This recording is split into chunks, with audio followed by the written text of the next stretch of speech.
all of this at different time periods you can go back to. So I'm just going to go for Georgia again. And here are all our alerts that happened in the time frame in Georgia in the last 7 days. If you want to go filter the last 30 days, you can. It's only going to load 20 alerts at a time. So if you need to see more, you'll have to change up the date range to make it a little bit tighter. So that way you have less results. So if you want to see the 1st to the 7th, you'd have to do that specifically. And there were only 3 alerts in those 7 days. So it's going to cap out at 20. But when you unlock an alert, just by clicking it, it uses 1 alert credit. So an alert credit allows you to view the addresses from the alert. It's not going to give you the street number, but it's going to give you a good amount of information that you can still use to decide if you actually want to convert these into leads. Now, you can't leave this screen, but right now all of these addresses are saving to your, so we have some saved right here.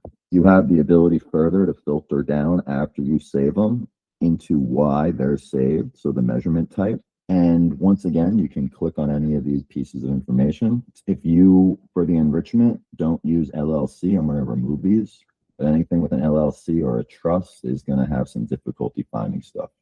So I would just skip that for now, and we will figure out a solution in the near future to do that. But we'll just hit our generate leads, enrich with advocate data. We're able to see the alerts it was mapped to. And once again, we found who owns the home. We get a match on the cell phone number, big property. And then depending on certain circumstances, we get the value of the property, homeowner data again. And these are all the alerts this property has actually been in historically. So if you, maybe someone had hail way back when in July, and maybe that hail again 4 months later, is there a good likelihood they got the first amount of work done? Maybe not. And if there isn't, now you have a better chance of closing the deal because they got hit a second time. And all in all, that is what we define intent as. So anything with those types of services provided, cause and effect, that's what this does best with. And